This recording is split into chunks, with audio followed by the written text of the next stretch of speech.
Hi friends, welcome to my channel my butterflies. ఇప్పుడు ఈరోజు నేను చికెన్ ఫ్రైడ్ రైస్ చేస్తున్నాను. అంటే చికెన్ తీసుకొచ్చారు మార్నింగ్. చికెన్కి పిల్లలు కర్రీ రూపంలో తినరు, ఇష్టపడరు. అది అందుకని పిల్లల మట్టుకు ఫ్రైడ్ రైస్లా చేసేస్తున్నాను. ముందు అందులో కొద్దిగా ఆయిల్ వేసుకొని, ఆయిల్లోని యాలకులు, లవంగాలు, దాల్చిన చెక్క వేసుకొని, అవి జీలకర్ర కూడా వేసుకొని, అది వేగిన తర్వాత ఉల్లిపాయలు వేసుకొని, ఉల్లిపాయలు మగ్గాక ఉల్లిపాయలు ఆయిల్లో మగ్గుతాయి కదా, మగ్గాక అప్పుడు ఈ లోపల చికెన్ని కడిగేసి ఉప్పు పసుపు వేసి శుభ్రంగా కడిగేసి చిన్న చిన్న పీసెస్గా కోసేసాను. ఉప్పు పసుపు వేసి శుభ్రంగా కడిగేసి పక్కన పెట్టుకున్నాను. అది ఆ చికెన్ని వేసేసి దాన్ని కూడా కొంచెం కలర్ చేంజ్ అయ్యేంత వరకు మగ్గించిన తర్వాత అప్పుడు వేస్తా అల్లం వెల్లుల్లి పేస్ట్. అందులో కొంచెం ఎక్కువ, అసలు కొద్దిగా అదిగో కలర్ చేంజ్ అవుతూ ఉంటుంది చూసారా, అలాగా కొంచెం కలర్ చేంజ్ అయింది అనేసరికి అప్పుడు అల్లం వెల్లుల్లి పేస్ట్ వేస్తాను. అల్లం వెల్లుల్లి పేస్ట్ వేసాక అది కూడా మగ్గుతుంది కదా, మగ్గిన తర్వాత అందులోకి మనం అది మగ్గుతుంది కదా, కలిపేసి మగ్గనిస్తాను. మగ్గిన తర్వాత అందులోకి ఉప్పు, కారం, పసుపు, జీలకర్ర, ధనియాల పొడి, జీలకర్ర ఆల్రెడీ అందులో వేసేసాను కదా, అందుకని మళ్ళీ వేయట్లేదు. జీలకర్ర పొడి, ధనియాల పొడి, మసాలా వేస్తాను. ఇది ఏంటంటే అది క్లిప్ మిస్ అయిపోయింది. నేను రికార్డ్ చేశాను అనుకున్నాను, కానీ రికార్డ్ చేయలేదు, మర్చిపోయాను. అంటే బటన్ నొక్కడం మర్చిపోయినట్టున్నాను, చూసుకోలేదు. అవి వేసిన తర్వాత అలా మగ్గనిస్తాను కొంచెంసేపు. ఆయిల్లో మగ్గిన తర్వాత అప్పుడు రైస్ వేస్తాను. కానీ నేను సాస్లో యూజ్ చేయను, ఎందుకంటే అవి ఎందుకో మంచివి కాదని నాకు ఫీలింగ్. అందుకని ఇప్పటికొచ్చి నేను ఎప్పుడు సాస్ వేసి పెట్టలేదు పిల్లలకి. సాస్లో యూజ్ చేసి పెట్టాల ఇప్పటికొచ్చి.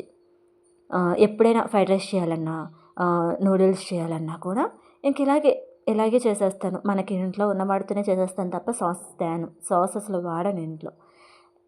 నాకు బాబుకి ఒక్కడికే కాబట్టి అదిగో అంతే, బాబు తింటాడు చికెన్ ఫ్రైడ్ రైస్. పాప చిన్నది, అంటే తనకి మనం పెడితే కొంచెం స్పైసెస్ తక్కువ.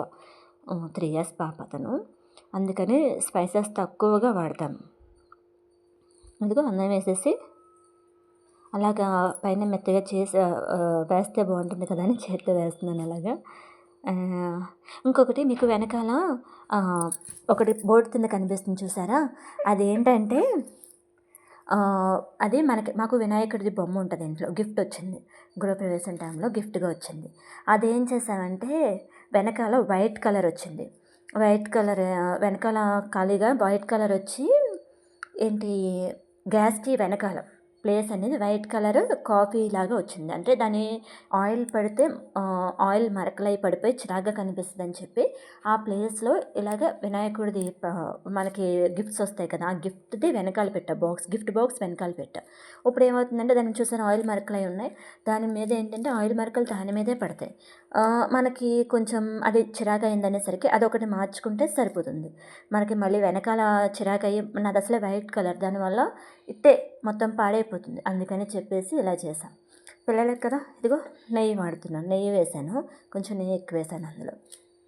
మళ్ళీ అన్నం మీద కొంచెం పసుపు కాదు, కొంచెం కారం, ఉప్పు, ధనియాల పొడి కొంచెం వేసిన తర్వాత కొద్దిగా నెయ్యి వేసేసి కలిపేసిన తర్వాత కొంచెం కొత్తిమీర వేసుకొని దాన్ని కూడా కలిపేసి దింపేసిన తర్వాత ఏంటంటే కొంచెం చల్లారాక అప్పుడు అందులో కొంచెం నిమ్మకాయ పిండుతాను. నిమ్మకాయ పిండుకుంటే మనకి ఫ్లేవర్స్ అనేది కొంచెం బ్యాలెన్స్డ్గా ఉంటాయని కొద్దిగా నిమ్మకాయ పిండుతా, పుల్లగా బాగుంటుందని చెప్పి. ఇది మార్నింగ్ మా అబ్బాయికి క్యారేజ్లో పెట్టాలి, అందుకని పొద్దున్న ఏదో అలా తీసేసాను video. Okay, thanks for watching friends, thank you.